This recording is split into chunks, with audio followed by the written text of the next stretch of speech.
It's Friday, November 3rd, 2023.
All right, we are recording at a bit of a different time, so you may hear some background noise. Lando has some construction going on. Construction going on right below You might hear what sounds like a furious person farting against a rubber wall. That would be construction, most of the time probably. And we don't care, so we're just going to go with it. So no big deal. You can't really blame it. You can't really blame it on me for gas though, because I've done this show for years and I have let some huge ones rip, and they've never been picked up by the. Well, sure, mic. No. You know, and I always thought they would be, and then they never were. So I just don't want emails coming in saying, "Is somebody have? If that's somebody, they need to go see a doctor right away." So I'm heading that off. So let me do my shill segment. Then I have a funny thing up front. So patreon.com/Ozone Nightmare. Go to the show homepage. You will see some rounded squares on the right side. Those will have various links, including one to a PayPal donation option, one that looks like a book, which will take you to Lando's Amazon author page. The skull will take you to my art links, and the YouTube icon on the very bottom will take you to the show's YouTube page, which does have stuff worth watching, which is not something I get to say very often. So you can go there and you can see the videos that I've been editing, which I am happy to be done with that for a little bit because it's been a lot in a very compressed time. Now, there is a funny story. Ironically enough, I have complained many times about YouTube and how they block things. So of all the stuff I've uploaded lately, what they chose to block most recently was the show we did where we talked about Dr. X. So our previous episode, because now all the shows get posted to YouTube. They don't have clips or anything in them. They just have a show background, but that's an automatic feature that Libsyn does. So I'm like, why not? Some people do like to actually listen to even non-video stuff through YouTube. They just run it off there, maybe on their phone or connected to a speaker or something. So I don't care. It doesn't cost anything. And so that thing gets posted automatically. And I think which one was that? The last episode. Remember the one with the crazy doctors and all the weird... Oh, yeah. Your movie. Yeah, the movie review. Yes, Dr. X. And so at first nothing happened. And then I want to say 3 hours or so after it posted, I get an email that says, Warner Brothers has blocked your video in all countries. And I thought... Is it the sound clips? Yeah, specifically for the long sound clip, which isn't even a continuous sound clip. It's chopped, whatever, it doesn't matter. So I went, I don't care. I didn't do any effort on that. That's just posted with a background, so they can go to the show homepage. Why even bother disputing it? But then I thought, I didn't dispute the John Carpenter one because I needed it to get out at the same time the audio did. I didn't even bother. But I thought, you know what? I want to see what this dispute process looks like. Let's just see. Because, I mean, they're not going to let it go because it's Warner Brothers and they're not going to actually watch it or anything. But I'm curious what this looks like because, you know, I as much as I complain, I've never actually gone through the dispute process. So I figured I should at least know a little bit about what I'm talking about when I complain about this company. I don't think I've ever complained. Well, I have complained about the dispute process because, and I verified this, there is no way to talk to a person, which I think is the ultimate failing of this, is that there is no option that, let's say are you just dealing with AI and logarithms? I don't know what you're dealing with. Honestly, nobody does. And YouTube has vaguely described it, but there's no specifics. So you don't really know how this thing works. This is the big problem with a lot of these companies is you don't really know what's going on behind the scenes. But I thought, all right, let me see this. So basically I said, all right, I think this is a fair use clip. So there's all these different options. And half of them just take you to info pages where they're like, just because you think it's fair use doesn't mean it is, little boys and girls. So don't dispute it unless you're really sure. I'm like, fuck you. I'm an intelligent human being. Let me get to the part where I can say something. So it comes up, and you do get now, which I don't think existed before, but I don't know for sure. People can tell me if they've ever disputed something. You get two options. One is dispute, and the other is appeal. And I'm like, okay, what's the difference? Dispute says, we will let you write out an explanation. You can select from a couple of things where you're saying, I'm actually not using these clips. They're lying, which isn't the case here. Then there's another one about, I think I own this, which I don't. And then there's one that says, I believe this is fair use, which a review, I think, falls under fair use. So I'm like, okay, that's what I would pick. And then I'm like, what's the difference between dispute and appeal? So dispute says they have 30 days to respond. And if they come back and say, no, we still want to block it, then you can then appeal it. And if you lose the appeal or we find that it was fraudulent, then you get a copyright strike. And 3 copyright strikes, and then your channel is deleted. Gone. Wow. Okay. Right. So I'm like, okay, got it. And then I looked at appeal, and appeal says, okay, if you appeal it, they have to respond within 7 days. But if they say your claim is still incorrect, you just get a strike automatically. No further action. So I went, okay, I don't care enough about this to risk a copyright strike, because I do want the channel to stay up because we post games. I mean, not that I could create another channel in 5 minutes. Who cares? But I'm like, the audio is the important part. This isn't like a video I worked on for a week. So I figured, all right, why do the appeal thing? Let's try the dispute thing and just see what happens, because I'm curious. So I do the dispute thing, and it comes up, okay, you can write up to 5,000 words. So I basically, I started off angry, and I'm like, no, back off. On the off chance a human being reads this. And I basically said, this is an audio-only clip, less than, I think it was a 2-minute clip. I think it was 2 minutes and 10 seconds. I said less than or around 2 minutes in length. There is no video, and it is in a review that is trying to get people who probably would never think to watch this movie because of its age to watch this movie. Well? 32. Yeah, and that's the other thing. It's 1932. Yes, and so I said, the entire goal of this review was, number one, it was positive. I think it's a good movie. The clips are to emphasize what I like about it. And I point out in my review that the reason to watch it is the visuals, which we don't have.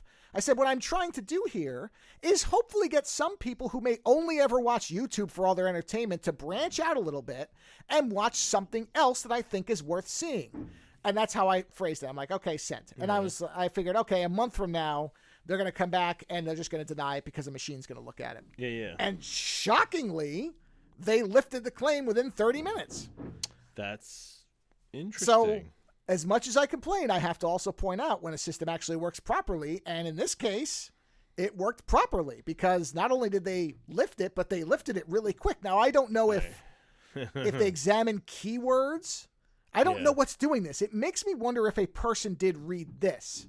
Whether it would be from YouTube or Warner Brothers, it would have to be Warner Brothers because they would have to authorize it. So maybe somebody did read this thing. Because I can't imagine an algorithm for Warner Brothers would go through that and care. That seems like somebody actually looked at it. I think I did point out, if you listen to the review, you will hear, they probably didn't listen to the whole review, but maybe they skimmed it a little bit. I wonder if somebody from Warner Brothers did not actually listen to it, which is a positive sign. And the fact that plus it's a movie from the 30s. I doubt they're getting a ton of money from it. But I pointed out that I was trying to get people to see it. And so maybe the fact that it was a positive review, maybe they thought we were making fun of it or something like that until I pointed that out. I don't know. So rare case. So now I'll dispute them more often because why not? If I write it well, maybe somebody is reading these things. I don't know. But again, it's only audio. So it's not like you're not going to get that much from it watching on YouTube, but at least you can now because they blocked it everywhere. It said blocked in all countries. Now, of course, the Libsyn feed is fine. The audio part was always there. We've never had a problem with that because I just either Libsyn doesn't care or they don't care enough about pure audio. So anyway, I just wanted to point that out because I complain a lot about YouTube and very fairly, I will back up all my complaints, but I don't think it's right to just complain and then not point out that the system did work in this case. So I would say if you're like me, because my first instinct was don't even bother, just let it be blocked. They're never going to release it. But I did it anyway, more out of curiosity. and they released it. So if you do stuff on YouTube and you're like me and you're just bitter and angry about it, you might want to actually dispute it. I wouldn't say appeal necessarily, because you lose 3 of those and your channel can be blown away. But because the nice part about from what I understand of the dispute thing is, if you dispute it and they say, nope, we're staying with it, and you just do nothing, there's no impact on the channel. It's if you then appeal it. And I think that's because then they basically go to the company and tell them they have to respond. And probably the company gets pissed off if they feel like they have to devote time to something they don't care about.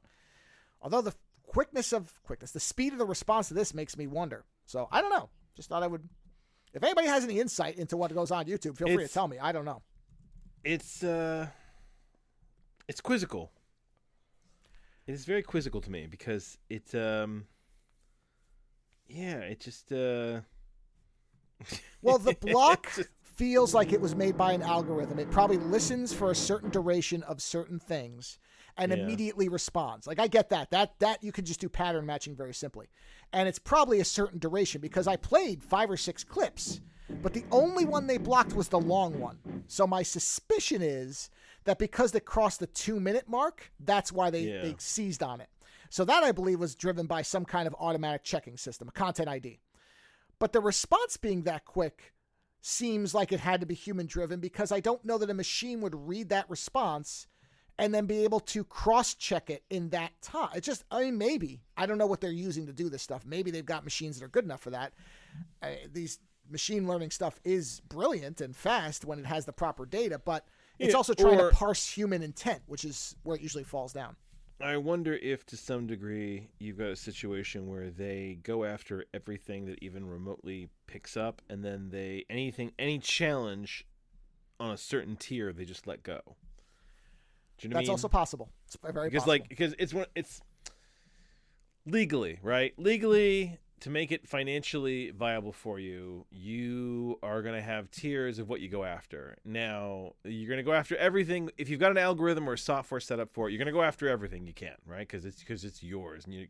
But there's stuff you'll lose money on, and there's stuff that doesn't deserve a second look. So they must have an algorithm set up that basically says, okay, this number of things, we're going to go after them, and if they dispute it, we'll let it go. We don't care. Then the next tier is we're going to go after these things, and if they dispute it, we'll come back at them. And so on until you get to the top tier, which is people who are actively just playing their movies for money.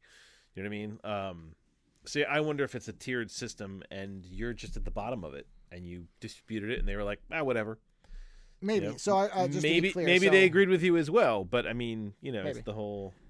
Well, one thing I want to point out is to get the timing right on it. So they blocked it 19 minutes after it posted. So they blocked it at 12:19. I mean, and that's fast too. Well, and that's why at first I'm like, it couldn't have been that long, because these systems work way faster than that.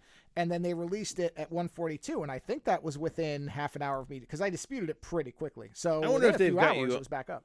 I wonder if they've got you on a list now because of the previous videos. So now they don't bother with that. These things sweep everything. Okay. Everything. So, it's and we've gotten monetization blocks on almost everything that's up there that's game or what. And I don't care about that because we're not monetizing. So I pointed that out too. Maybe that helped. I said, this is a non-monetized channel. I am not trying to make money for this. If anything, I'm trying to drive revenue. I think I used the word revenue. I think I said I'm trying to drive revenue towards this film. Maybe that helped. Maybe I used the magic words. I'm not monetized and I'm trying to give you revenue. That would probably trigger an automatic response. So I don't know. It was just like I said, I don't like when people just complain and then don't ever point out when something actually is done properly. And if anybody else is like me and just doesn't even bother, you might want to at least dispute it and then decide whether you want to appeal it. If you really think you've got backing for it, go for it. But if it's worth the dispute the dispute only costs you the time to write something. That's it. Otherwise, there's no impact on your channel. And worst case, you're just where you started, which is blocked. So you might want to do it. That's all. Yeah. Perhaps in an alternate universe, there are people reading these things. Yeah, I mean, ideally you would have. I'm segueing for you here. Oh, I'm aware. Universe. I know, but I'm thinking about that idea of. Yeah, I don't know. If suddenly we had people doing these jobs and they weren't just digital jobs anymore, do you know what I mean? I mean, granted, these are the kinds of jobs that people complained about in like the 70s, where they're like, "What do you do?" They're like, "I read the complaints board for my company." You know what I mean? Like it's what I would hope happens, and I have no idea if this actually happens or not, is I have no problem with the automated system catching it. I understand that so much is uploaded to YouTube that there is no way you could hire you. That would be very, very difficult to actually keep up with. Right. Yeah. And the problem, to be fair to YouTube, which I don't generally want to be, but I have to be if I'm being objective about it, is if they don't keep up with this stuff, they will start being sued into oblivion by these other companies. So this is not YouTube that cares. It is the companies that own the rights. Oh, to these no, things. absolutely. Yeah. Right. Yeah. So having this kind of fast system, I mean, 20 minutes is a fast response. Having that kind of system in place is fine. What I hope is that when you appeal it, somebody is reading it, which is what this feels like. That makes sense. It could just be looking for keywords, like you said, no revenue, like phrases like that. Yeah, not monetized. Yeah, I think that's exactly. You know. Well, yeah. So Joe was trying to seg us away to my weird shit, but I don't really have much today to talk about. But I had this one article I read, and I wasn't going to bring it up at first because my brain is still trying to fully understand what the fuck I just read. But essentially, so you know Penrose, right? The guy, he's a physicist. Yes, I'm familiar. He's a Nobel. Yeah. Is he a Nobel what's Peace his Prize name? winner or something? Yeah, he is. What's his Roger first name? Penrose. Roger Penrose, right? There he is. Is it Penrose? Penrose or Penrose? It's Penrose. Penrose. Okay. Is Pen with an N, as in Yeah, no, Nancy. and I love Penrose tiles. I think it's a really neat concept, the non-repeating tiles.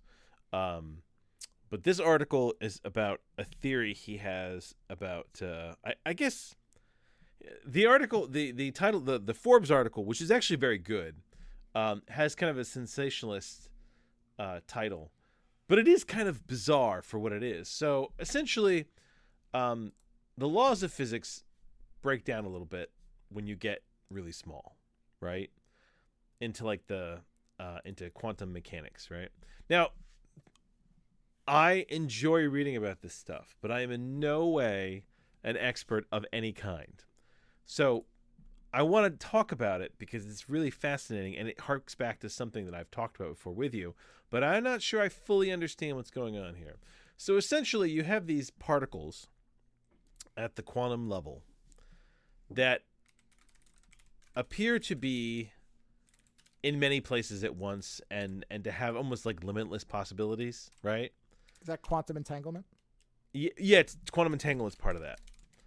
But when we perceive them, they become stationary. They become that's the fixed. Observation state thing.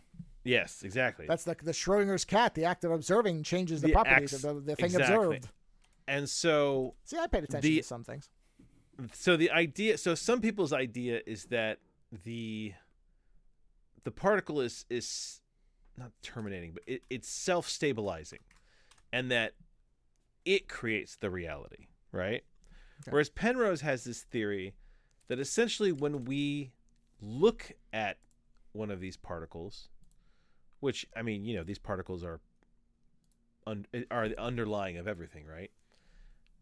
We make them stationary. It is consciousness that stabilizes them into a fixed reality, right?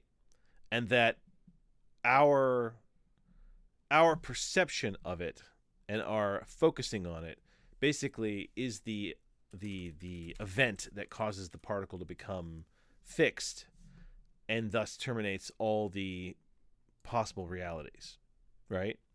So there is no multiverse.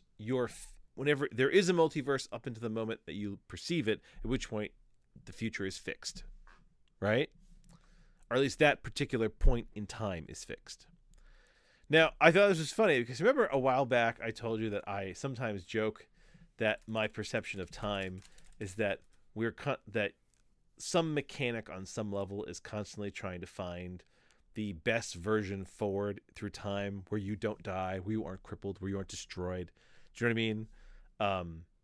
This idea that there is some sort of psychological temporal mechanic where each of our consciousness in the background is trying to find the best foot forward through time that puts off our demise and destruction.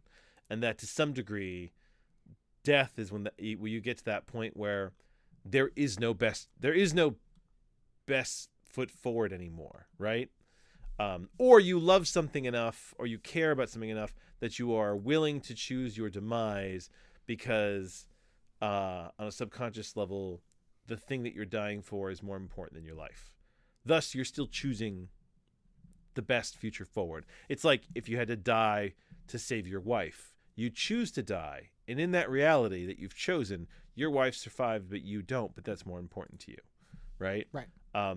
I just thought I had, it was kind of a whim idea, like I was kind of thinking about it, and I thought, wouldn't it be funny? And then I read this article and I thought, oh, it's interesting how you are, his theory is that you are essentially creating the stability of the particles, that you are, on some level, you are picking the moment forward, the particle's state. I do not truly understand it. I got to reread this article. It is so crazy. Like, oh yeah, and it's retroactive as well. So the whole idea is that once we see it, it retroactively goes back in time. It sets itself. Like, there's so many aspects of this that are so weird. You should read the article if you want some fun, mind-bending shit that'll make you look at reality and go, wow, things here are way weirder than I ever thought they were. It's a really interesting thing. I do believe that there is a dimension of science that is waiting for us to fully explore it, and that it'll be the weirdest aspect of our existence as human beings, if we can get there, which is going to be these crazy mechanics of quantum physics, where it's like, like you said, things like entanglement. It's like, can you entangle people? I mean, if you could entangle all the particles in one person and another, could those two people be in each other's places at the same time? And how would your consciousness even perceive that? So, as a science fiction lover, this shit is stranger than a lot of the science fiction that I've read. Joe's got the article linked on the show. It's worth a read. It's long and it's technical. If you glean even half of what the hell they're talking about, it's a lot of fun. Especially if you're like me and you like to dream about the bizarre, and what it means. Yeah. I mean, it just says some, and then like they're making up. I love science where they have to make up new terms. I love that, where that's like, well, there's no word to describe. Like they're talking about, I think they're called hypertubes. They're talking about structures in the brain that are specifically for dealing with this level of like quantum mechanics. And Penrose is working with a biologist. And it's really wacky stuff. I love it. And they had to come up with a term for what they thought the function in the brain was. And they call it hypertubes or something like that. Oh, it's crazy. Yeah. So, I mean, I adore this kind of science, but I do accept that it is often beyond my ability to fully comprehend. I mean, you have phrases like retrocausality is the proposal wave that function collapse. Hold on. Retrocausality is the proposal that a measurement in the present can change a particle's properties even before the measurement was made. Like, I fucking love that. And there's so much that we don't understand about the nature of our reality as is. I mean, I think I said this a while back in one of the shows. If you think that science is done, that we've learned everything we can learn, then you just aren't paying attention, because there's just so much weird shit out there waiting for us. I just like the fact that they describe things as quantum weirdness, that they don't even have a better way to say it. No, we'll just call it weird. They don't, because shit doesn't behave. And that's one of the things I love in there, when they're talking about how the laws of the quantum mechanics does not behave under the laws, under the laws of physics. And you're like, yeah, that is scary, because science is great in that when done correctly, its whole mindset is, this is what we know right now, but this isn't absolute, right? And the laws of physics have kind of been held up for a while But the more they get into quantum mechanics, the more it's kind of it's sitting there going, the rules aren't the rules, and you're like, great. So what happens when the rules become not the rules? What are the new rules? And why are there new rules here? Were these rules never really the rules? And it makes you stop and say, 1,000 years from now, if we're still here, are we going to have an entirely different concept of space and time and our presence in it? Have we been living? Have we been living? Oh, I know, but have we been living wrong this whole time? Remember when we said if you become an energy being, your frame of reference and perspective. That's the same thing here. Is that if you start to understand that actions today can have a retroactive historical effect, you're going to have people who are going to be so paranoid about every single thing they do that they won't do anything. Well, think about that. Yeah, it's like what have you perceived that has stated something, and it is now just what it is. You know, going back to like before Jesus Christ. It is what it is. No, it isn't. It is what it is forever from the point that you perceived it. Sure. But you're also dealing with the fact that everyone who has perceived it before you has set many of the parameters for you. So yeah, it's such a mind fuck when you really start getting into it. And I appreciate these. They should call it perceptual weirdness, not quantum weirdness. Well, because I think it's bigger than just our perceptions. Well, yeah, but since everything is lens that we understand through our own perception of it, then that's how you. Yeah, I mean, there's no other way to explain it to a human being in terms other than what human beings can perceive. Yeah, there's a great section here, right? So, conscious choices. Yeah. So for Penrose, this retroactive process helps explain how athletes make rapid decisions under extreme time constraints. Quote, I used to play a lot of ping pong. I think it's hilarious that he played a lot of ping pong. Says Penrose. Quote, if I suddenly decide I want to shoot the ball this way rather than that way, I consider I'm making that decision consciously. Now that's far less than half a second. The process of taking in sensory information, making a decision, and then acting is a relatively lengthy physiological process. Decisions that involve a rapid reaction time are thought to be made unconsciously. According to cognitive psychology and neuroscience, the sense afterward that we made a conscious choice is an illusion. Penrose could never swallow this explanation. Quote, your conscious internal experience might be a kind of quantum reality, offers Penrose. He suspects we may on some level be conscious of all the possible realities that get retroactively annihilated in under a second. This is not a science fiction book. This is an article about actual present-day scientific thought.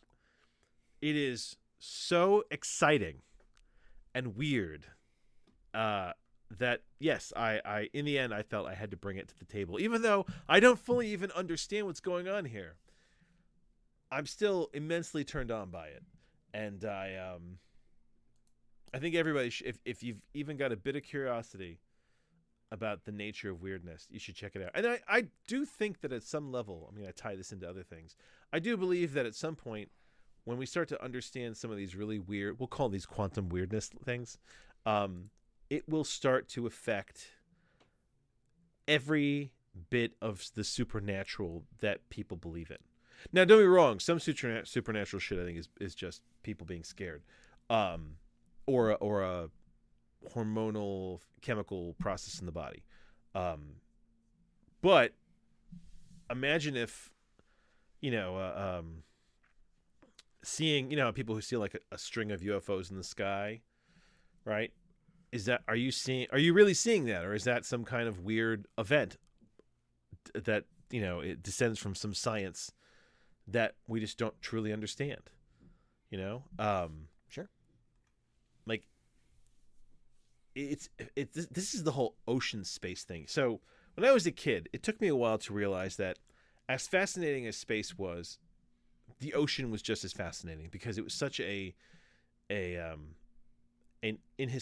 inhospitable environment, right? And yet it was very funny that we knew more about space to some degree than we knew about the bottom of the ocean. When I was a kid.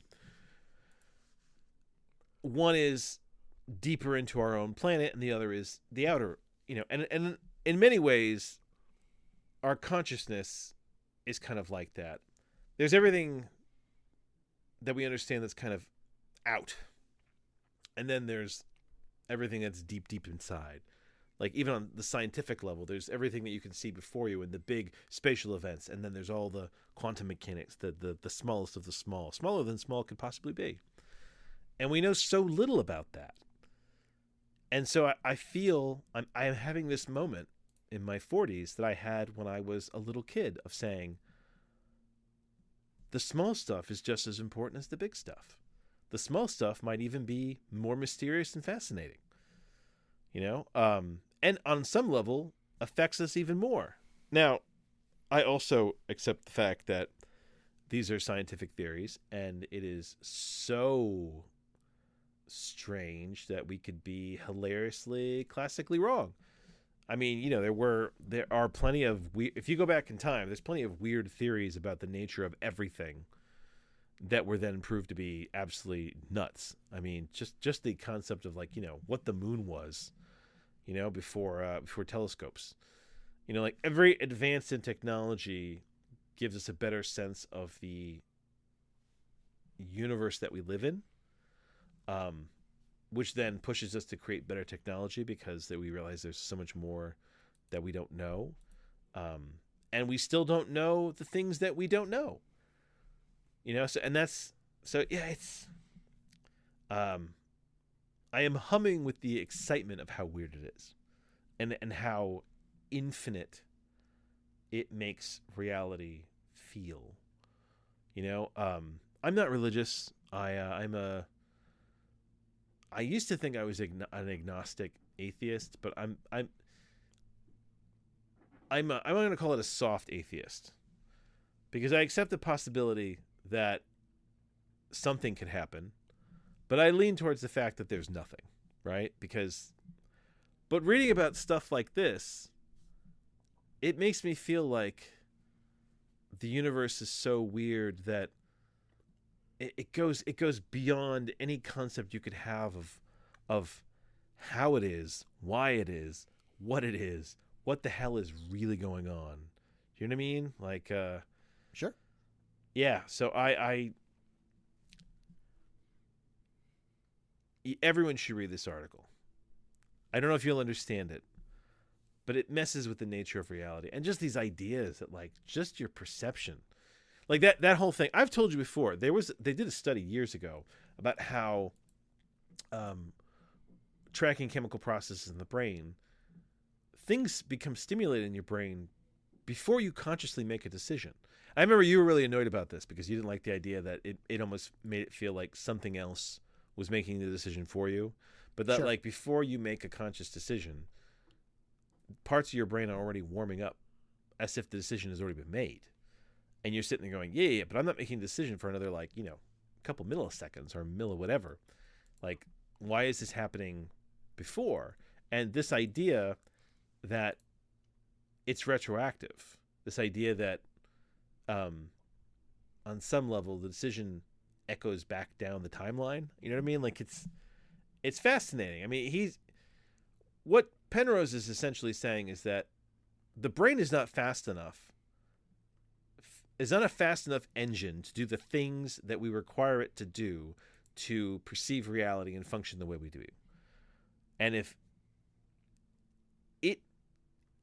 it isn't capable of that, or if it is capable of that, what is it doing that we can't see? What is the quantum process that is going on? And is there some level of, we always talk about how time is a concept. I know we are experiencing time, but have you ever stopped down and sit about the fact that just the very idea of moving through the universe in order, why is there even an order? This is the stuff that I can't think. Honestly, it's really good that we're doing this show early in the day, because it's this stuff that I get that if I think about this stuff late at night, it puts me in a loop and I'll never sleep, because it is so all-encompassing. Well, it's hard. It's hard to think about time while you are stuck in the process of time. It's like I've said this before, it's like trying to fix the engine of a car while you're doing 100 down the highway, right? Like, we're in the stream of time, but it is such a weird concept when you stop and think about it. The beginning, the middle, the end. Why does it have to move that way? You know, what about reality says that it has to have a beginning, middle, and end? You know, and well, I don't necessarily think it does. That's what I mean. Yeah. It's just that we have a need for time as an idea because it's the only explanation of why we start small. Well, we have a narrative. And then rot. Yeah. Yeah. Yeah. So it's not, it's not, I don't know that experience is the same for corporeal creatures or non-carbon-based life forms. Yeah, absolutely. And, and for all we know, right, because the process seems to be almost individual, right? What's to say that when you die, you don't just do the whole thing in reverse? Sure. It's just that everybody's with you is on a different kind of, I mean, I've never really had a problem with the reincarnation idea. I don't think you come back as a person. I'm not talking about reincarnation. I'm saying you do the whole thing in reverse. Well, but that could be, but that's not reincarnation. That could be the same thing. Reincarnation could be going backwards. It could be you devolving down into a fetus or whatever. Yeah.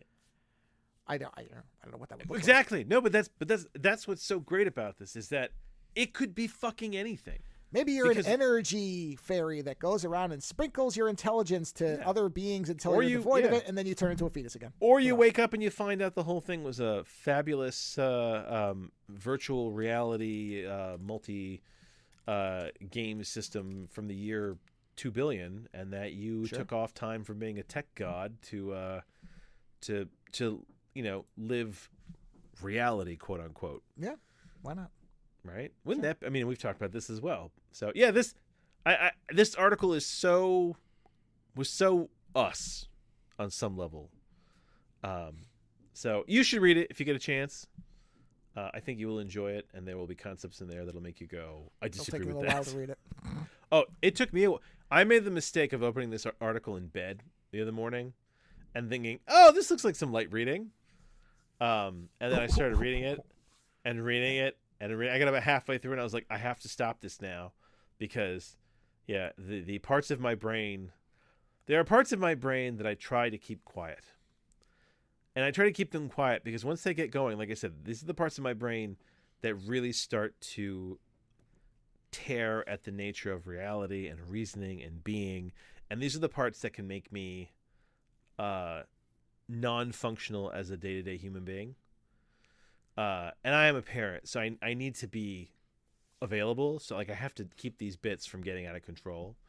I started watching. So my wife and I recently got HBO Max. Put it off forever. And I don't like to have too many channels open on like Amazon Prime. But recently we closed down our BritBox account because there's nothing we wanted to watch, and I was like, let's open HBO Max because So right now we just have HBO Max and Paramount Plus. I'm getting ready. I've got a calendar item to cancel Netflix based on their next price. I'm like, I'm done with you. That's it. Oh, there you go. And that's the thing. If you could do that for a while, I mean, they are basically like, well, you can, again, as I've said many times, we get this idea that we have to have it running. No, you don't. You cancel it, reopen it, and watch whatever you want, and then close it again. Fine. There you go, yeah. So we started watching HBO Max, and we were like trying to figure out what shows to watch. And of course, we picked stuff like Our Flag Means Death, because I was really curious about that show. And we started watching Newsroom with Jeff Daniels, which is pretty sure the guy who did The West Wing is doing an idealized show of a newsroom. It's it's so oh god, it's such like it's reality porn. It's the what if it was best case and everybody had high moral standards? And that's I mean that's The West Wing too. Exactly. Yes, this is the perfect democratic vision of how to solve all the world's problems. Exactly. Because on that show they solved the Middle East crisis. Don't think that really happened in actual life. In West Wing? Yeah, they actually got them to agree to not fight over Jerusalem by becoming they put the United States in Jerusalem as a peacekeeping force. And that would never happen because that would never fly. Okay, yeah, okay. Yeah. That's what I'm saying. So, it is a dream of I know. It's democratic fantasy, people thinking they can solve problems. Yeah. So, but one of the shows that I never watched that I always wanted to watch was True Detectives with Matthew McConaughey. Yeah, how is that? Because I've always been told watch the first season and don't watch anything else. Okay, I know there's a new one coming with Jodie Foster. No. Every season is its own story. They're not connected. Right. I knew that. That's why they said you could just watch the first one and be done with it. Yeah, and every season basically connects as is a detective story with twists and turns. Now, I've only watched the first episode, right? And the reason I wanted to bring it up was because Matthew McConaughey does a phenomenal job of not being Matthew McConaughey in this. He is not the charming... Hey, we're going to go down and solve a crime. It's going to be fun. Near as I can tell, half the show he's an alcoholic because it's a time thing too. There's a part that takes place in the future and a part that takes place in the past, or the present and the past, right? Yes, and of course, as you would expect, somebody has made the chronological version of it as a fan edit. Oh, interesting. So Matthew McConaughey in the past, near as I can tell, he lost his daughter. I don't know how he lost her, but he lost his daughter. It destroyed his marriage, and he is a recovering alcoholic, except he is a nihilist. He is an utter nihilist, and he has this very sort of negative vision of reality. He basically, there's aspects of it that are very familiar to me. I'll put it like that. And there's a line in that show where like he walks out and he's with oh my God, what's his name from Cheers? Woody Harrelson. Woody Harrelson. He walks out with Woody. And I was giving you a second to see if you'd come up with it. No, I can't. It's one of the Cheers characters whose actor name is the character name. So usually he walks out. Yeah, he walks out with Woody, who they've only been working together for a short while at this point. They don't really know each other that well. Oh man, what would that show look like if it was Woody from Cheers? Oh, well, yeah. So, and Woody is in the show, he's a very straight-laced, like he's your normal vision of a cop, right? But they're in a really poor part of Louisiana, and they're walking out from the coroner's office, and there is this kind of dilapidated strip mall in the background, right? And Matthew McConaughey looks around and he says, yeah, he's like, do you ever get this sense when you look around that you're seeing like the memories of places, memories of small towns, and they're just slowly fading away around us? And then Woody looks at him and he goes, don't say shit like that to me. He's like, let's just not talk. Right? And that's what I kind of like, is it's Woody makes the mistake of trying to like get to know McConaughey's character, and then when McConaughey opens his mouth, the shit that comes out just like disturbs him. And I mean, and he is this doomed nihilist character, which is why after watching the first episode, I get the sense that they think they caught a serial killer. They didn't catch the serial killer because there's a similar crime now, and now they're trying to either pin it on McConaughey in the present, or figure out why the right person wasn't caught the first time around. As near as I can tell, it's weird too because I read about this show and nobody ever spoiled it for me. Like I read about it and I think I just forgot about it. But oh really? See, because I know how it ends, and it doesn't end how I wanted it to. Yeah. Not meaning the actual ending, but do you want me to not tell you since you've gone into this blind, or you don't care? Oh no, I don't care. Come on, you okay. know that. I don't give They a make shit. it out like there's a supernatural element, like a cult thing. Oh no, I knew isn't. there was never a supernatural. Yeah, see, to me that almost. Oh yeah. I mean, you can tell me what you're talking about, but that almost killed the show's. No, the show. Appeal. Here's the thing: the show is dripping with doom, right? Well, but they're talking about the King in Yellow and this concept, I know that. I know, and it never actually but materializes. The show is dripping with doom. But what I think the point is that we create the fantasies. We create the doom. Is that there doesn't need to be a supernatural element. It's bad enough without it. You know what I mean? For me, it's like, I already knew that. I know, and I think that's why a lot of it's such a strange thing for these characters. Whereas like Woody's character is supposed to be kind of like the run of the mill good cop. He's having an affair on his wife, but he's trying to put up this happy household, but he never sees his wife and his kids because he's always working. And it really starts to play with the roles of people and their identities, and so like I don't know if it'll hold up for me, but I really fucking enjoyed that first episode. It was I've always read the first season is pretty bulletproof. I've many people who have said, it never gets back to that, have said the first season is exceptional, like Wire level.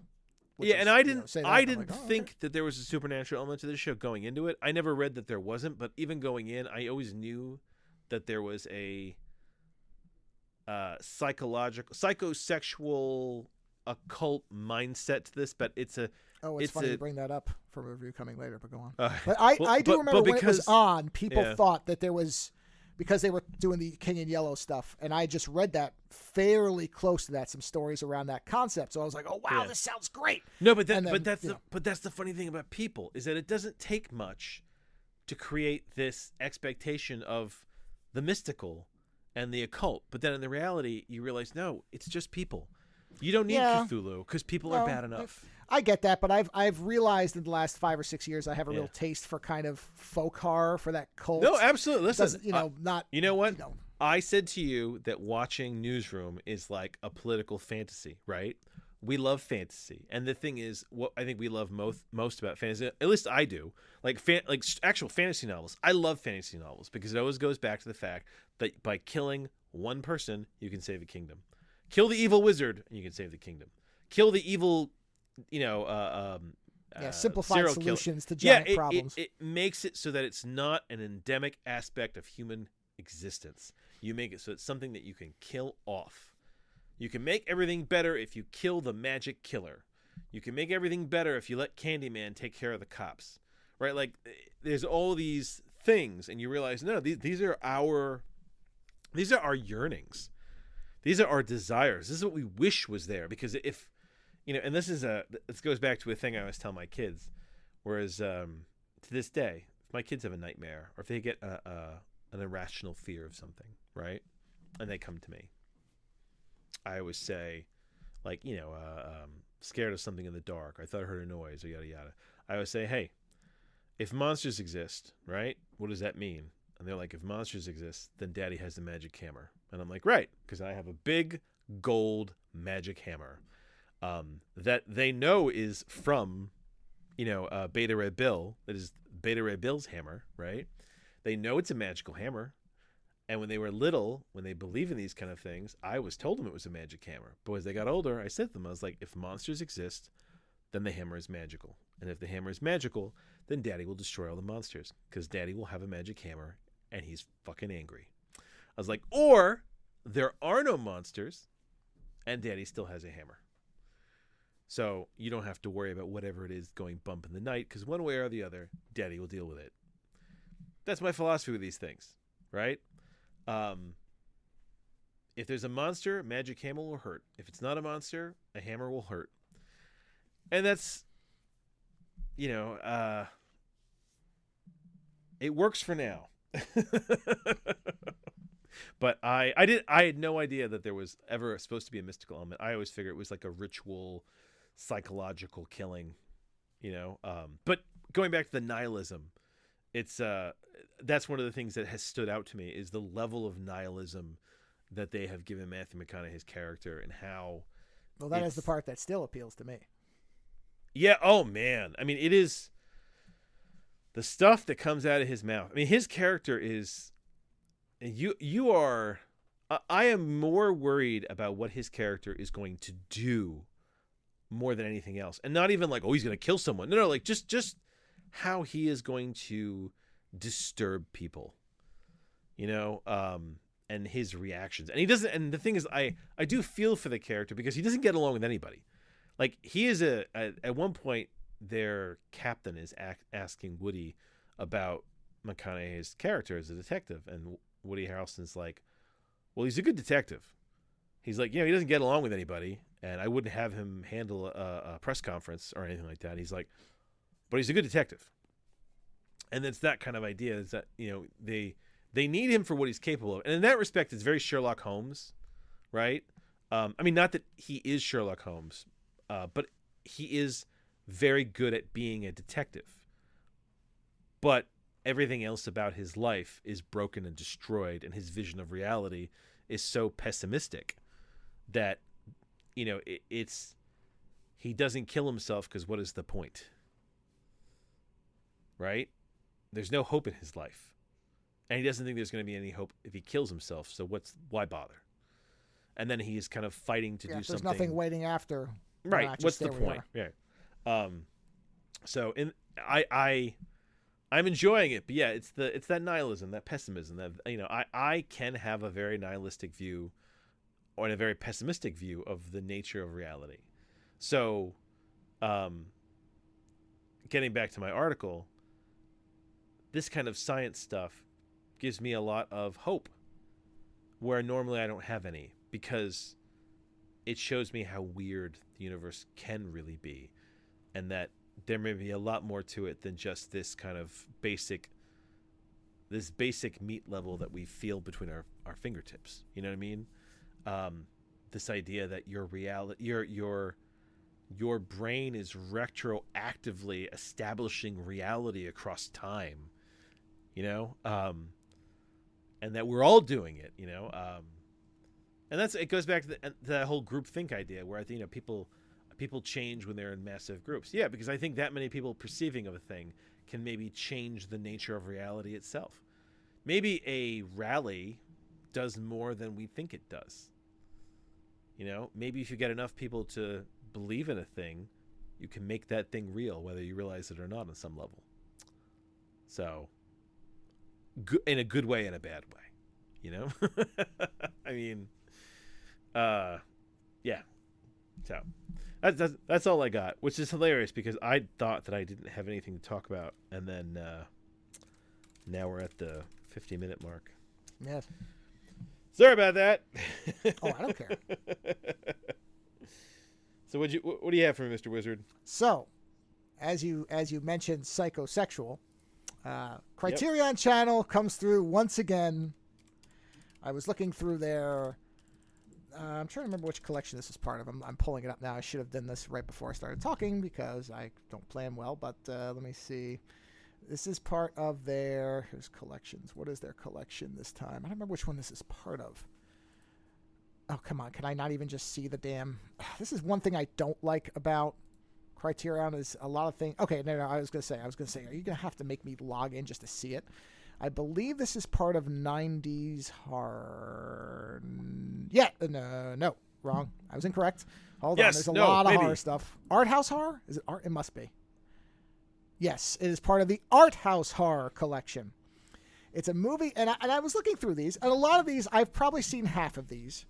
So a lot of them I'm familiar with, which is not a surprise. This is, by the way, a wonderful collection of movies for anybody in terms of if you want to see some weird stuff and just some classic stuff. But, okay, let me count here. So of the 6 times 4 is 24. It's 26 films. Of the 26, 1, 2, 3, 4. Face of Another is one of them, by the way. 5, 6, 7. These movies are so...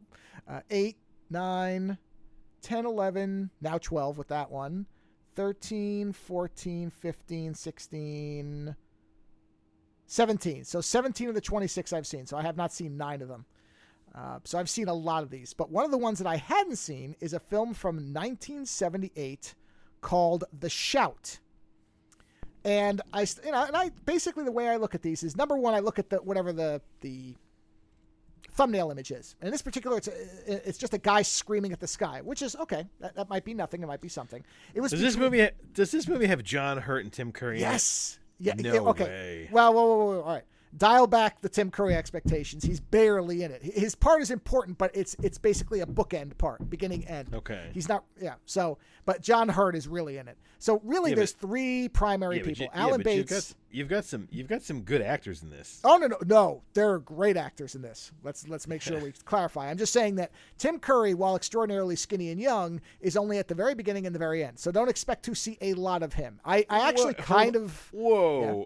Okay, yeah. Is this description correct? Go ahead. Give it to me. A traveler by the name of Crossley forces himself upon a musician and his wife in a lonely part of Devon and uses the aboriginal magic he has learned to displace his host. That is technically Correct. Okay. And the reason I say technically is there is a huge way to interpret this movie once you get to the end of it. And in fact, a lot of people have interpreted it in different ways. Now, I immediately connected this to The Last Wave. This feels like an analog to that film, which is also a movie that movie takes place in Australia and is directly with Aboriginal, but the Aboriginal element and the way this is dreamy and the way it uses kind of surrealistic things. I just realized that the Alan Bates is Claudius from the Mel Gibson Hamlet. Yes. Oh, he is really intense in this movie. Yeah, he's good. Yeah. So, essentially this is a relatively simple film. So John Hurt and Susanna York play a married couple that live in, what do they say, Devon? Yeah, basically a town by the ocean, a very, very, very British town by the ocean. I mean, so British that you could basically have your accent changed just by watching this film. It feels so alien to an American experience. I'm going to tell you a little secret, man. They're all very British. All those little towns are very British. No. This one, if you were to watch this is so old-timey British. It's insane how far it is. I'm telling you, having visited a lot of those little towns, when I did like a tour with my wife and her family, they are all something out of a little British, yes. This one feels like a parody at times. I'll say it like that. It is such an extreme on that idea. I mean, I know that that Britain has a lot of these non-London, non-city areas that are very kind of country, and I understand that. I get that. But this is maxed out, where it's one house in the middle of just rolling hills on the ocean, with it's an extreme version of it to me. Now, maybe people who live in Britain will say, no, that's pretty normal. And plus it's the 70s. So it's also the time period. It's not just where it is, it's when it is, because there's no phones. It's just a completely different era of this. You know what I'm saying? Okay, so that actor Alan Bates, I remember him because he did the movie Women in Love with Oliver Reed. Oh, Oliver Reed, another intense actor. Hold on. Have you ever seen Women in Love? Yeah, but a long time ago. I only remember maybe parts of it. My mother always went on about this movie because there is a scene where Alan Bates and Oliver Reed wrestle nude. Yes, that is one of the parts I remember. And apparently it is burned into her memory. So, well, it is like the Viggo Mortensen fight scene from History of Violence. Oliver Reed could so be the Viggo Mortensen of that time. If you ever watch The Devils, you will understand why women would turn on God for him. He is amazing in that film. Even I wanted to crawl through the screen. I mean, he's such the macho man of the club. It's so crazy how sexual that movie is. I mean, it's overtly sexual, and it's what's the opposite? Overtly and subvertly. Covertly. I was going to say covert, whatever it is. Yeah, it's definitely a movie of two types. But anyway, got it. Back to the shout. On. So the shout is Susanna York, John Hurt live in this little house in this little town. John Hurt is an electronic experimental musician, and I do love this thing. This movie is such a Snedeker should watch this. The sound design, the way the music is used. They got two of the people who were in Genesis back when Genesis was more of a experimental band, when Peter Gabriel was still around, and they did the score, and the score is just, I have to buy it. It's so fantastic. It reminds me of Stalker. It's this wonderful, organic, atmospheric, very minimal score that kind of just wafts around you and goes through you and around you. It's very, very interesting. And so he does, and there's multiple parts where he is recording things with his microphone. The sound is very loud and it's very upfront and in your face because he's recording kind of field recordings where he's getting he puts a bee in a jar and sticks the microphone in there. You hear this very loud buzzing. And that then becomes this thing that you hear through the movie when Alan Bates' character is kind of preying on the wife. There's all this stuff like that they do through the whole movie. But essentially he is, so the movie starts off. We start off, and it's Tim Curry, and I can't remember the actor's name, but it's basically they're working a very young Tim Curry too. Yes, young and thin. That's why I'm saying is, so he knows I believe the head doctor of a psychiatric ward somewhere in England, where Tim Curry is showing up. He's also a doctor to help out with a staff versus inmates game of cricket. This movie is so British, indeed, it becomes a parody. So they're playing, and this is bizarre to me on its face, that they're letting people with mental problems, including one who is known to throw the ball, whatever the ball in cricket is called. He's known to throw it at people's heads. And that's not a ball.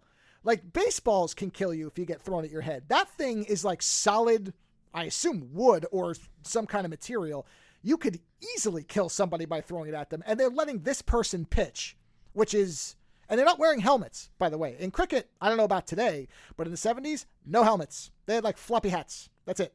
They made sure they covered up their legs and their balls, but they don't cover up their heads, even though this thing is being thrown at you, which is bizarre. But again, what do I know? The 70s were a different time. So that's how it starts off. And Tim Curry is going to be keeping score for the staff, and he is put into a scoring box, which is this wooden box they wheel out. And in that box is Alan Bates, and he is going to be keeping score for the inmates. And immediately, Alan Bates looks like a psychopath. I mean, he's got this expression, and when you're really good at making expressions with your face, it's an expression that looks like he could just burn a building down by looking at it. Like, he's got this intensity to him. So right away, it's very clear this whole movie is anchored around him, which it is. And so he sits there, Tim Curry, and the doctor says, you're going to be scoring with Crossley. You know, he's brilliant. He's one of the smartest people I've ever met, you know, but he can be a little bit intense. So, you know, just be aware of that. And Tim Curry was like, okay, well, I can handle intense. I mean, I was Frankenfurter, but, you know, he doesn't say that. But so he sits down and they're sitting there. And then Crossley proceeds to tell him, no. So as this is happening, there's a part, I believe this clip starts off, or it's right at the beginning, where he says, there you are. And when he says, there you are, what he's doing is he's been watching the field, and John Hurt walks out as he says this. So I'm going to play this clip. There you are. Sorry, did you say something? That man had a wife who loved him. A rare phenomenon, wouldn't you say?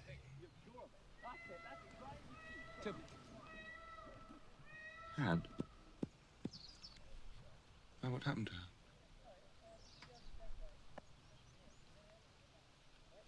He lost her.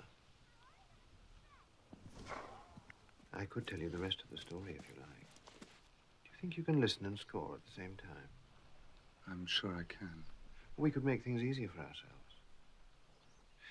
You could keep both scores, and I could tell the story, and at the fall of each wicket, I could copy down what you've written.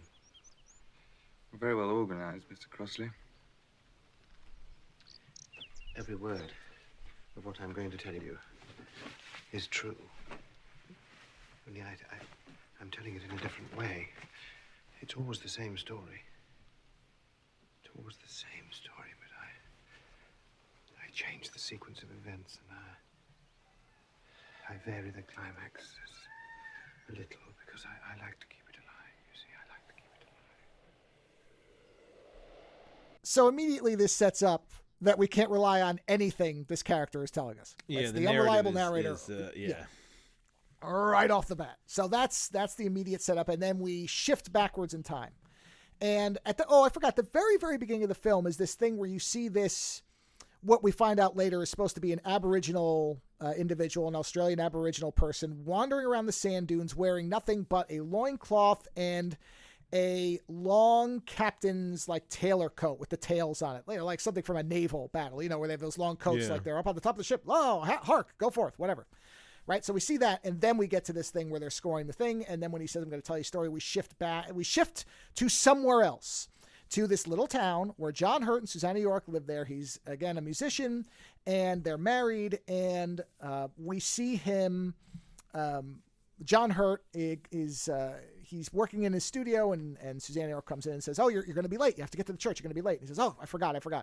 And races to the church, and we find out that he's the organist for the local church. So he's sitting there and he's playing as they're singing, you know, he's playing the background stuff. And there's a woman sitting in the back of the church. And the woman keeps looking at him in a let's go have sex type of way. And he's looking back at her, and he's kind of like nodding and smiling. And then she leaves the church. And then he's still playing the organ after she leaves. And we see her run off. And then the next thing we see is Alan Bates or Crossley. I'll just call him Crossley. What do I call him? I'll call him Crossley. Crossley comes out and he lets the air out of John Hurt's bike tire. What is John Hurt's name?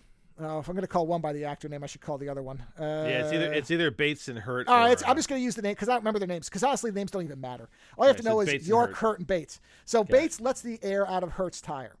Hertz comes out and is reinflating his tire, and Bates is just sitting there and says, "Oh, I've been walking for a long time," and he's asking him about the town and all this stuff. And John Hurt is kind of just looking at him like, "Okay, you're a bit of a weirdo," but and he's like, "Do you mind if I walk with you?" And John Hurt's like, "No, I'm sorry, I'm late to go meet my wife," and bikes off. And then the next thing we see is John Hurt and the woman is on the back of his bike, and they're kind of riding around the countryside laughing. It's like, okay. They don't ever have sex that we see, but they're just kind of, there's something going on. You're made to think that he is probably either on his way to being unfaithful, or this is, even though later there is explicit full frontal nudity. So I don't think it's that they were shying away from it. I don't know what exactly we're supposed to infer from that. So I would think that this is the beginning of what will become an affair between Hurt and this woman. And she'll show up a couple of times in the movie, so it's not just a one-off scene. So then he goes home to his wife, and they're kind of eating, and they seem relatively happy, but not in bliss. Let's say they've been married probably for a little while, and maybe there's some little things going on, just little things that seem little moments of tension. Nothing that seems abnormal, but definitely indicating that it isn't. Oh, we are each other's sunrise and sunset. They seem like they've been married for a while. They seem like a fairly typical married couple, which is, ups and downs, swings and roundabouts, whatever. So then Hurt goes, where does he go? He goes someplace, and when he comes back, Bates is sitting outside of, and this is a very British thing, or at least I don't know a lot of American homes that have this, where the house then has a wall outside of its entrance with a little door on it. So he's sitting there, but I've seen that in British housing before. It's a walled garden. Oh yeah, he does mention a garden. I guess that is what it is. Yeah, okay. But it looks like a fortress wall. I mean, it's a big wall. It is. A lot of them have these walled off gardens because the idea was it creates your little microcosm. Well, boy, would I love to have that for my house. I love that idea of a wall. But anyway, so Alan Bates is just sitting there, and John Hurt comes up and he's kind of looking at him. Like, what's his name? Oh God, no, because he reminded me now of this. William Blake. The poet. William. Yeah. William Blake used to sit nude with his wife in his back garden. Good for him.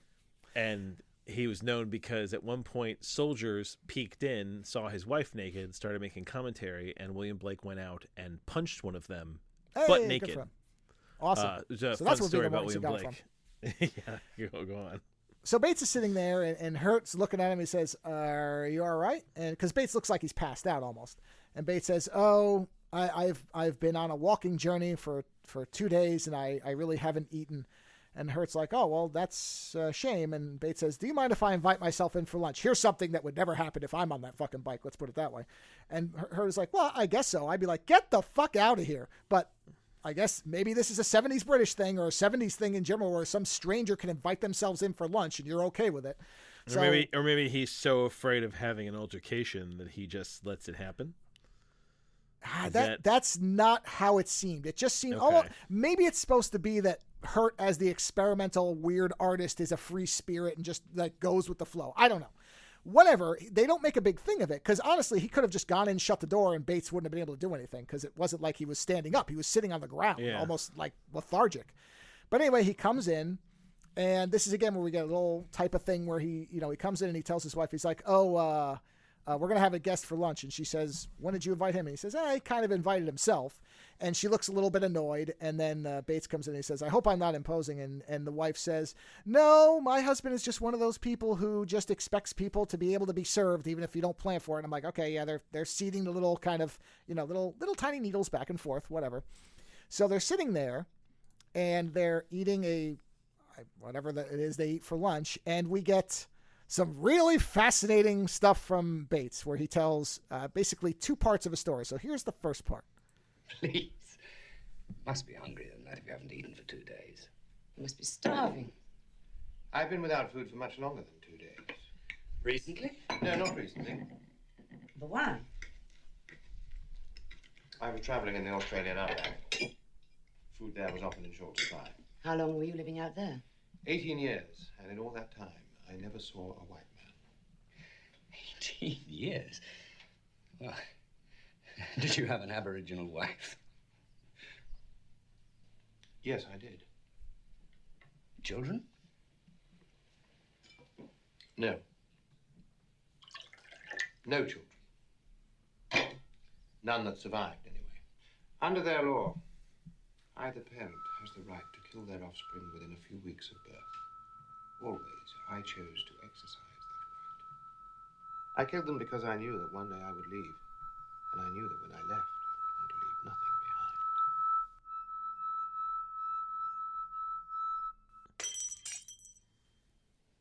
Does that shock you? That I admit to the killing of my children? Right, so that sound you heard is as he's telling them that he's killed every child he ever had, which apparently is legal in the Aboriginal Australian outback at that time, he's doing the thing where he's putting his finger along the glass and making that noise. Now, I tamped that way down. Yeah, because that is strong as it is. I pushed that down by, I believe, 15 decibels from what the movie has it. Wow. Which is, if you know how decibels are, it's a lot. Because it builds up, and then at the end, he kind of runs his finger off it, and then you hear the glass shatter. And it's her glass, her wine glass.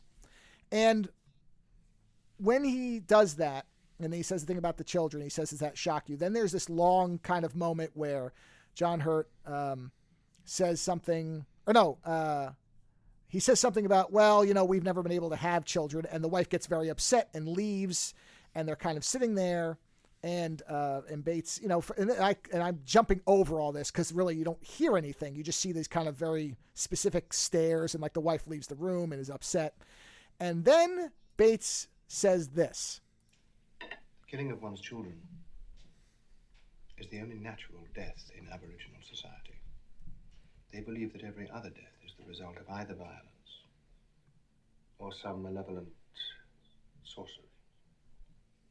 Sorcery, yes, well, I've heard of the pointing bone that they used to kill with. Yes, that's the most common type of death magic.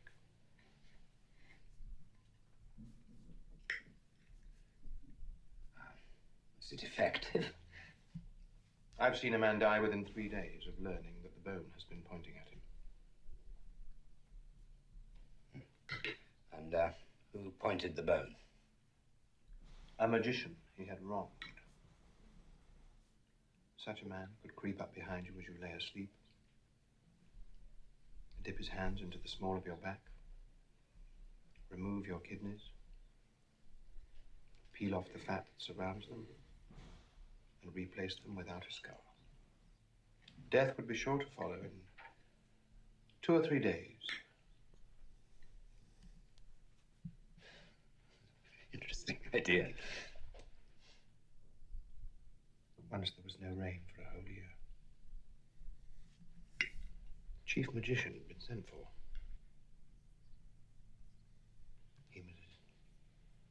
He was a genuinely terrifying figure, often parading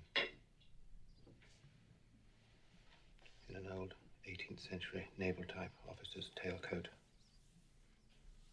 So that tailcoat references the very beginning of the movie where we see the person wandering around. And John Hurt and his wife had a shared dream where they saw that figure. So when he says that, he reacts very, he looks up like shocked because he mentioned this particular type of person. Because he'd already mentioned that he had seen no white people while he was in Australia. Therefore, the figure had to be black, which is what we see at the beginning, and is wearing this very specific coat that he mentions. So that to John Hurt is disturbing because that's the dream he and his wife had. When they had this dream, and this was earlier on, they were just kind of laying on the sand, near the ocean, and they were dreaming this thing together. And they both disturbed by it, but nothing else really happens. They don't really talk about it, even though they both had a shared dream, and they know they did, but they don't seem to think that's remarkable. So I don't know what to make of that, but they don't seem to think there's anything special about that. So either that happens all the time to them, or British people are used to having shared dreams. I don't know, one or the other. So when that happened, and they were leaving, the wife had lost a buckle off of her shoe, right? And we see that Bates has that buckle. And that buckle becomes what seems like his ability to make her do whatever he wants. But also in that conversation, the whole thing is this movie has a lot of long sequences, which are great, but not for audio. So I didn't capture everything. And I even cut that one way down. That was probably twice as long as it was. But I cut out all this space where they're just kind of looking at each other and he's cutting food on the plate and all that stuff. So he says, Bates tells Hurt, that person taught me the concept of the death shout, where if I scream, I can kill anything within audio range of that scream. And John Hurt says, interesting. I'm a musician and I like to capture sounds. I'd like to hear that scream. And Bates says, if you hear it, then you'll die. And John Hurt basically says, yeah, I don't really believe that. And so Bates is like, okay. He's like, I suggest that you bring cotton or wax to put in your ears, but if you really want to hear it, then tomorrow we'll walk out on the dunes and I will show you the scream. Or not show you, but I will do the scream for you. So Hurt's like, okay. And there's a whole part where when Hurt walks in just before that. Oh, and Bates tells this story about, and we had seen, by the way, in the opening scene with him and Tim Curry, he has a bone that's like a sharpened bone. So that references the whole pointing bone thing that he's telling in the story. We see one of those where he's in the box with Curry. So we don't know what it is at that point, and we don't know what he's going to use it for, but we know he has one of those in the present or whatever when they're doing the scoring of the game. But even he says, I tell the story in different orders. So we don't really even know what time frame anything is. There's a lot of dreaminess to this whole movie where it's like, it's not really cemented anywhere. And that partially is because this is a person telling a story. So that's partially because when people tell stories, they don't necessarily say, it was August 17th in 7 a.m. and I was here at the longitude of this and this, and it was raining, but only a light rain, and I could see down the street, but only about 2 miles because the visibility was bad. So there's all these details that when people tell stories, they leave out. And those are left out in here because he's telling stories. So we have not time jumps, we have scene jumps. We're not really sure sometimes how much time has passed, if this is something that's being remembered or not. There's a lot of that kind of vagueness, which is what I like. So he says, when he said that thing about it hadn't rained, when I stopped the clip, he then goes on to say that the way that the magician brought the rain was that he sliced his stomach across, pulled the skin of his stomach up over his body, and then I think did some kind of ritual thing with his muscles or whatever, and then it immediately started to rain. So he's basically telling John Hurt that I'm not just telling you that I've heard of these stories, I've seen these things happen. And then he tells him about the death shout. And Hurt says, yeah, I want to hear that. So then he goes up to get him the next morning, and Alan Bates is sitting in his bed, stark naked, just staring out the window when John Hurt walks in. And he says, no, come in. I don't care. Which, of course, John Hurt's very put off by that because I guess he's scared of penises or just not used to a nude stranger in his house or whatever.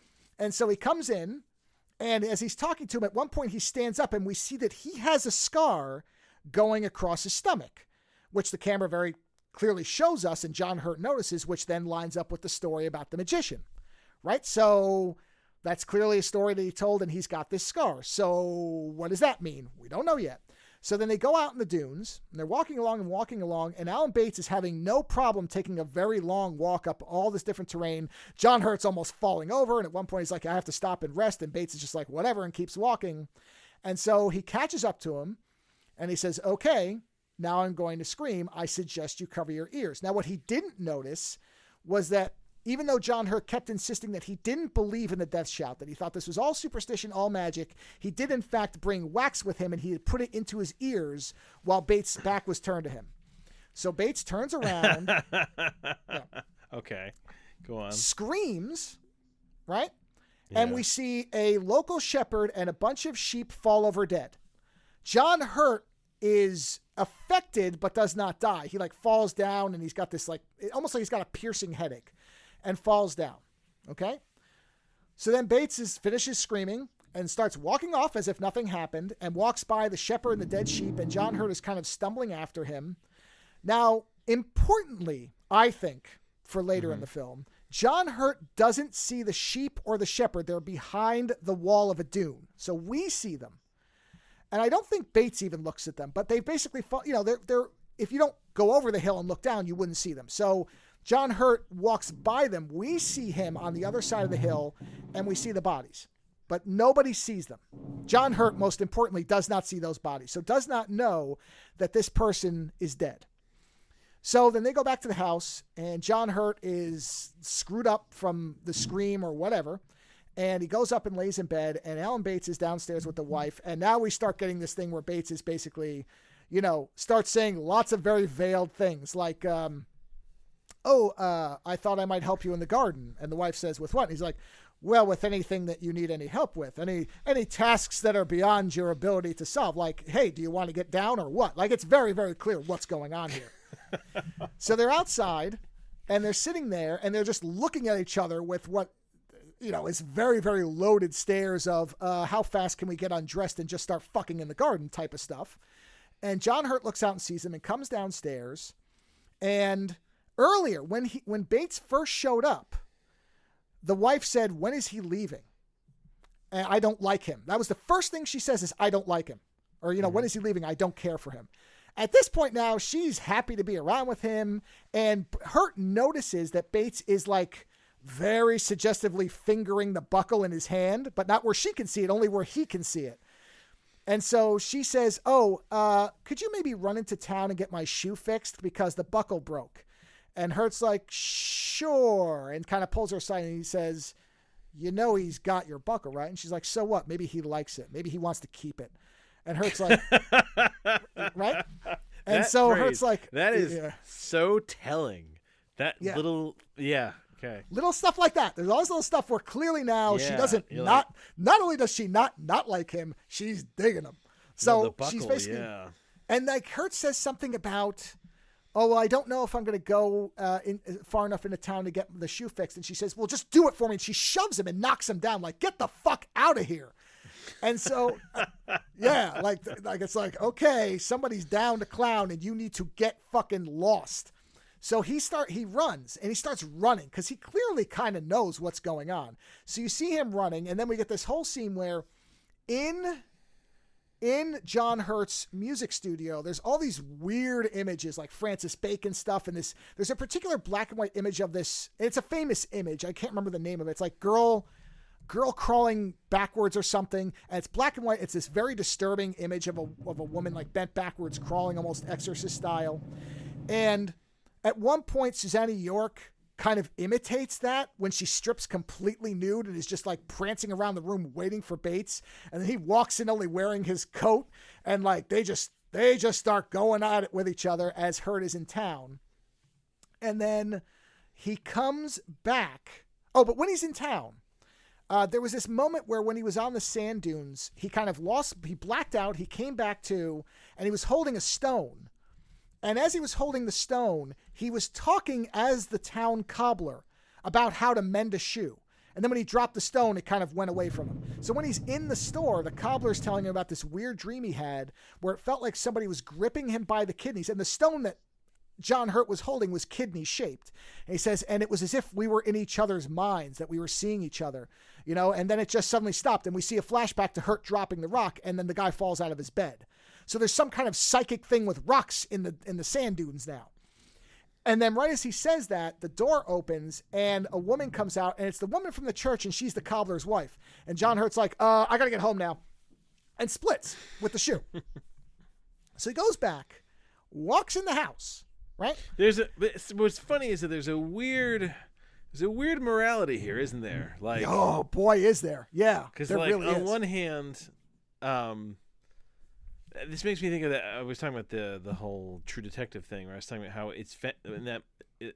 Matthew McConaughey is he's not charming, he's not nice, like he's very kind of like he's almost disturbing to people, and yet Woody Harrelson is the one that morally is kind of on the lower ground because he's he has a wife and kids, and he goes on how good it is to have wife and kids, and yet he's the one that's cheating on his wife. You know what I mean? So it's like in this respect, yes, the magic man is having sex with your wife, but you were already having sex with somebody else's wife. It sure seems like something. We never see that. We never actually see that, but something was going on. Clearly, there's something going on there, or will be something. Like he was either already there or on the road to having an affair. No doubt about it. So he comes in the house, and Alan Bates is sitting there, and the wife is kneeling next to him, like with her head on his hands.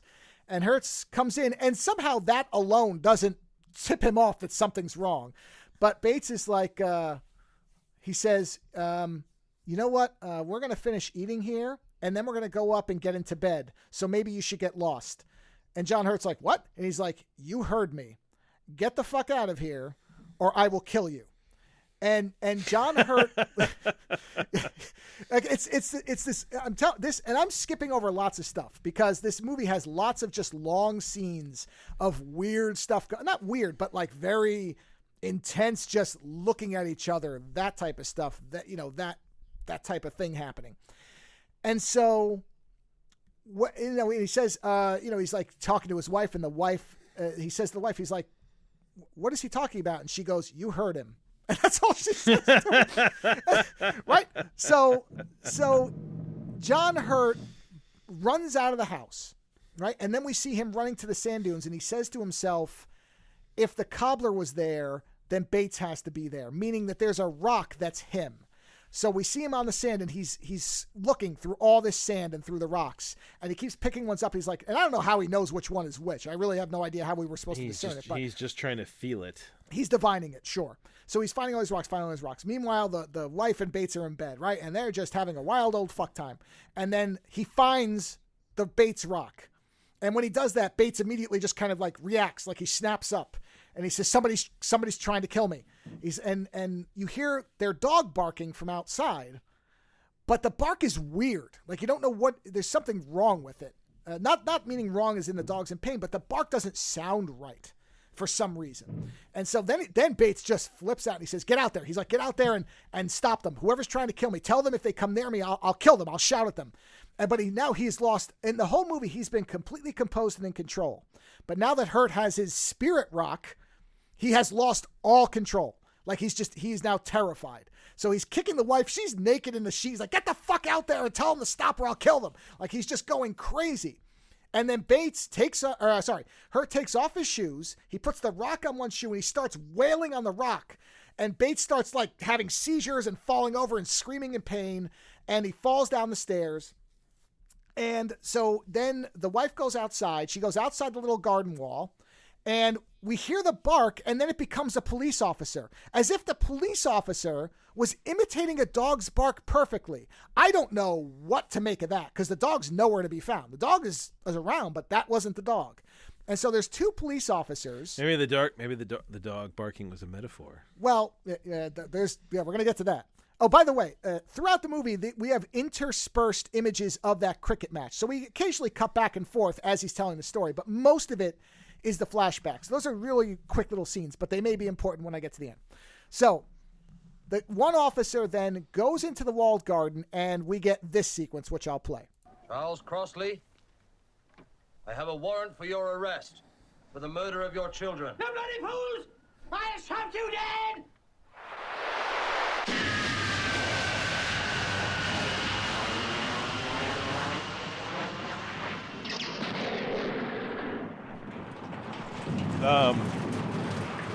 That was his shout, but just ring it. That's what a shout is like. Only 1,000 times worse. It's true. Every word I'm telling you is true. I was Crossley. I was. So that then cuts to the cricket match. Was that him yelling the lightning blast? Yeah, okay, so it's him shouting that then turns into a plane flying overhead as a thunderstorm happens. Right? Now, whenever he shouted before, we never heard the plane, but we very significantly hear his shout turn into an airplane engine sound at this point, as we're now at the end of the movie. So this is where they've arrested him, and now we cut back to the cricket match. And basically, he's going crazy, as he was in the story, inside the cricket hut. Tim Curry runs out. He splits because he's like, this dude has lost it. And they come in and they're trying, the head doctor comes in. And one of the inmates is, because now that it's pouring rain, so the inmate is trying to push the cricket box back inside where it came from, because obviously the cricket match has been canceled because there's a thunderstorm and everybody's just, getting soaked. And as he's doing that, Crossley says, I can still do the shout. I'm going to do it. And he starts yelling. He says, if you don't let me go, I'm going to shout. And he shouts. And as he does that, the hut explodes into flames. It kills him, the doctor, and the guy pushing the hut. right? And so the very end of the movie is York, the wife, shows up, and she is a nurse at this facility. And she comes in and she says, "Where is he? Where is he?" And one of the other nurses says, "He's in there." And she goes in and uncovers the body and sees his face, and it fades to black, right? And then that's the end of the movie. Now, once it got to that point and I started thinking about the movie, I thought, okay, Can I add something? Oh, go for it. Yes, absolutely. Go ahead. So I know that it's very interesting that you brought an Aboriginal movie, a movie that deals with Aboriginal magic, to the mix, because Yes. I know that the Aboriginal vision of time is very different. Yes. That's why when you were talking about the stuff earlier, I'm like, oh, this is going to come back later. They have that whole concept of the dreaming. And dream walking or whatever it is. Yeah, exactly. So like walkabout, that's what it's called. Yeah, so that the fact that everything gets so weird at the end and that the whole thing is encapsulated or is kind of bookended with a story, it's kind of like it makes sense that it would be this sort of their attempt at using an Aboriginal, I guess, theme to their very British movie. So please tell me what is your take? Well, here is the other problem with me recanting this movie and not having visuals to go with it. When I said that they kept cutting back to the cricket match, the interesting thing is I started thinking about the cutbacks and the fact that he starts out saying, "I'm going to tell you a story," and I mix and match it. And so I kind of went back and rewatched certain segments. And what I noticed is none of this happened to me. None of it. This is all him making it up based on the people that are there. Because when John Hurt is there, John Hurt shows no signs of having a wife, of being in any type of distress, anything.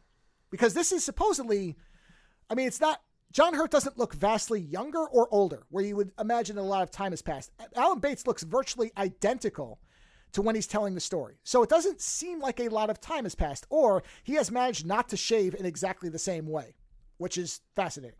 You know what I mean?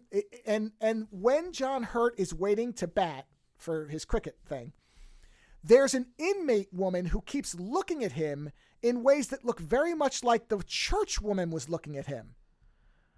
And the thing is that Bates said he had a wife. We don't find out what happened to her, and killed the kids, and he was arrested for murder, and we don't know, lost the wife. We don't know what that means. And clearly, when Susanna York shows up at the end, John Hurt's not there. She's a worker at the facility where Alan Bates is an inmate. So all of this to me is that he is basically, it's like a Kaiser Soze thing where he's putting all the pieces of this story together from what he sees. Well, who knows? Because he's crazy. He's in an insane asylum. So, there was a part, I didn't clip it, where he talks about how the fact that he tells these fantastical stories to the head doctor to amuse him.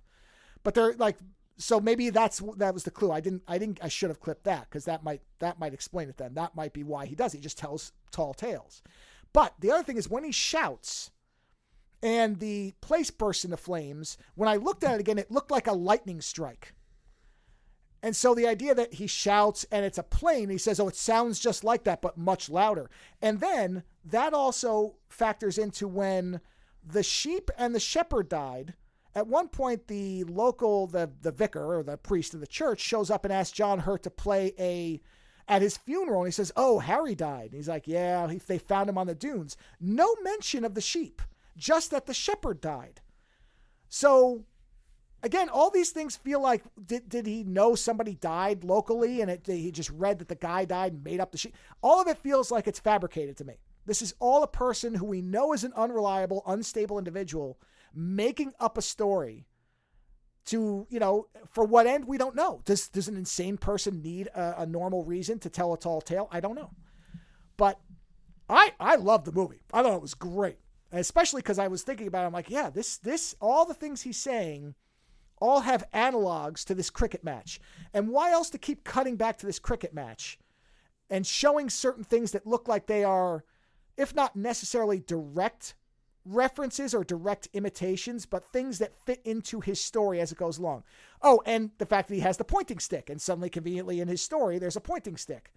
And the scar is because there is no magician. He's making it up that he did it, and that he's magical. Did he ever live in the Aboriginal outback? I don't know. Maybe he did. Hey, you know what? This ties back to the whole True Detective thing. A lot of people wanted it to be magical, and in reality, it was just, a crazy killer. Yeah. Yeah. So, but you could just, but the way the movie's structured, you could think it actually happened. But it could just be magical, man. It honestly, the movie is almost a statement on what you believe. Yeah. Yeah. It's great. I thought it was fantastic. It sounds like fun. I don't know. Can you watch it anywhere else? But I always like to check. Hold on. Is it anywhere else that's not the Criterion channel? It's probably rentable. Oh, no, it is. It's available. You can watch it for free. Tubi's got it. Plex has it. Freevee has it. So you can watch this for free. It looks like you can probably rent it too. If you have Criterion, you have it. It's on there. But it's a really, my telling does not do any real justice to the movie as usual because it's so atmospheric. And there's so much that's done with the soundtrack and the sounds of things. Like the first time you see Alan Bates, you should totally watch True Detective. I'll probably. It's one of those things where every once in a while I think, I've got to actually go watch that. But I don't have Max at the moment, so I'll probably, when something else comes out on Max, I'll subscribe and I'll watch it. Yeah. But I do like the fact that it has exceptionally good ratings on iTunes. This is obviously not a movie I've suddenly discovered. It sounds like a solid movie. It's got a solid cast and the story is cool. It's just, honestly, it's probably just too open ended for a few people who sit there and go, "Wait, what happened?" Yeah. Ethereal, dreamy, and well-made tale of the bizarre. Yeah, yeah. Someone described it as a well-made and acted but ultimately rather pointless fable. Well, boy, did you miss out on what the point of it was. Yeah. So I liked it. Like I said, the plus is you can watch it for free with ads, but you can watch it kind of almost because Tubi, as I always say, doesn't require an account. So you can watch it for free without even having to have an account.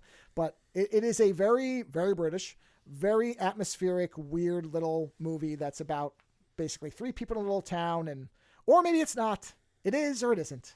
And that's what's fun about it is you can look at it and you can watch it and you can interpret it however you want. And honestly, nobody can tell you you're wrong. So if you see it and you're like, no, this all happened. He's a magician. I'm not going to tell you you're wrong because nothing in the movie says you're wrong. I just don't think so. And that's the beauty of movies like this. You can kind of read them however you want. So on that note, go read Lando's mind-bending piece of a weird science article. Yeah. Then if you want to just look at something that's bizarre and non-linear and weird, you can watch The Shout for free. And that's it. So and the fives will come back. I'm done with the October of late nights is over. I will start doing fives again. Honestly, I think doing all this editing has given me a new appreciation for how much simpler the fives are. I just have to keep them to 5 minutes, and then I just have to save them with a file name, and then it's done. So, yeah. That's it. Have a wonderful weekend. We will talk to you again next week. Visit OzoneNightmare.com to subscribe to new episodes, browse through our back catalog, or to find links to support the show. Follow @OzoneNightmare on Twitter for the latest episode postings and other show information. If 280 characters just isn't enough, you can always email us, theozonenightmare@gmail.com. The opening theme for the show is provided by Heartbeat Hero. The closing theme is provided by Ogre. Please visit and support these artists using the links in the show notes for each episode.